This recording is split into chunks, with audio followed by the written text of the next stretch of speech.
Hi guys, hey, it's Mrs. Howe, and I'm doing this little video from my deck which overlooks the beautiful Muscatatuck River, and so I just wanted you to kind of get a sense of the setting for this particular video.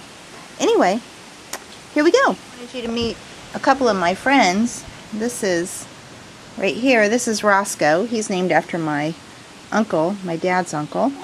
And he's kind of a crazy old cat because he pretty much, he's a character. What he's doing right now, he'll do anything to get your attention. And he chases critters in the middle of the night. He's pretty funny. This one right here, this is Coley. Coley's a whiner. Hi, baby. Hi, Coley. Coley likes to cry and make you think that he needs a whole lot of love and attention, which he does. He's a big boo-boo, and he's just so sweet. Anyway, these guys are helping me out with my video today to try to help me make a point. So, in one of the videos, I talked to you guys about non-fiction signposts and a formula for that. Today I want to talk about fiction signposts. They're completely different, because fiction and non-fiction are not the same. So in fiction, there are things like plot, character, conflict, and theme. And it's all made up. It's something that an author created in their mind. And so we have to look for clues to really read the information closely. We must go a lot deeper than just a surface reading. So you don't read the text twice necessarily, like you might in a non-fiction way, but you would probably just read it once, but keep your eyes open for these important signposts that'll just help you draw a lot of good content out of the text. So when it comes time to answer a constructed response in a test or for an assignment or something like that, you'll have good rich material to go back and fill in your points and support your own personal statement that you're trying to make. So let's take a look at some of these different signposts. The first one, number one, there are 6, but the first one is called contrast and contradiction. And this happens when usually the main character is behaving in a particular way, and then all of a sudden they just kind of change what they're doing. Now, this happens with my cats all the time. I can tell when they're up to something, especially Roscoe, because if he's just being all lazy and laying around and all of a sudden he's scurrying about, I know that something has changed for him. And so what that usually does is it points the reader toward one of two things: possible conflict that might be coming, or also it may lend itself to make you think about something that's being inferred or suggested. The second signpost is called words of the wiser. Now this too is something that usually centers around the main character. So for example, if the main character is struggling with something and all of a sudden their grandmother comes alongside and she speaks some words of wisdom into their life, that's kind of an important thing and you need to pay attention to that. Or maybe it's an old Indian that's sharing a tradition with them. Or maybe it's an elderly person or somebody that's been through something that can shine light on a situation. And what that is showing you is probably that this is leading somewhere toward the theme or one of the themes of the story. It may be part of the lesson that you're supposed to get from this particular story. The third signpost is an aha moment. It's like, oh, all of a sudden the main character understands something, and in fact you may also. And this usually also points directly to the theme. So if they're just going along, for example, and things are just a certain way, and all of a sudden something is revealed in front of them, and the main character is like, oh, now I see why that happened, or why she behaved that way. It's like, aha, I get it. And those moments in fiction almost always will point back to theme that's connected to the story. Another thing that reveals theme is something called the fourth signpost, which is called again and again.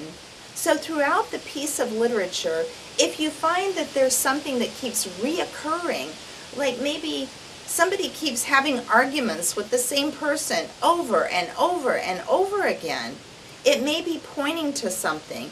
It might be pointing to foreshadowing or the possibility of something that's going to unveil itself in the future of the novel or of the story.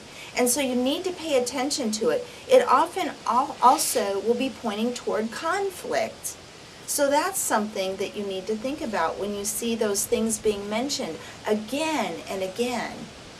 The fifth one is something called memory moment. It's when all of a sudden a character kind of has a flashback to something that's happened before. Like, oh, I remember when I was a little kid and my grandmother used to take me fishing, and she would tell me these amazing lessons about life, and I would listen to her. And then all of a sudden now, here in the forefront of the novel or the story, Grandma is telling a story again. This might be something that also helps to point toward things like foreshadowing or conflict or theme. And then number 6, the last one, it's when the main character is asking themselves a big question, like, why did he leave me? Why did he just walk out? What was the point of that? When there's a big question, or somebody says, why am I always so upset when, or something like that. It's when somebody is asking themselves kind of an internal, deep and rich question. That question will help you to guess maybe even what is coming toward the end of the book. It kind of pulls the reader along in their interest so that you kind of are formulating your own ideas about the outcome. It also points toward things like how conflict may be resolved. So those are the 6 signposts of reading fiction. I want to review those with you again. The first one is contrast and contradiction. The second one is words from the wiser. The third one is an aha moment when something is revealed. The fourth one is when something is repeated over and over. We call it the again and again signpost. The fifth one is a memory moment when somebody has a flashback about something. And number 6, the last one, is when the main character or one of the main characters asks themselves a deep internal question. The reason these are important for you to keep in mind as you're reading fiction is because when it comes time to answer a question about your particular novel or essay or whatever it is you're reading that's fiction, it will help you tie back to moments in the story that specifically relate to what they may be asking you, related to conflict, theme, plot, foreshadowing, or even inference. So you need to be aware of these things. Those are questions that may typically be asked on a standardized test somewhere or on a unit test from one of your teachers. When you're going back and looking at these moments in the story, you need to also be able to pull out specific words around those moments and around those 6 signposts that will help you to use context evidence to put into your particular answer so that it supports what you're trying to express in your essay answer or your short story answer.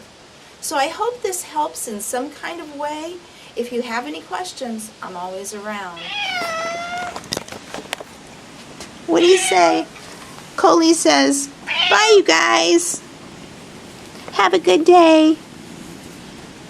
Hey, let's go for a walk in the woods, okay?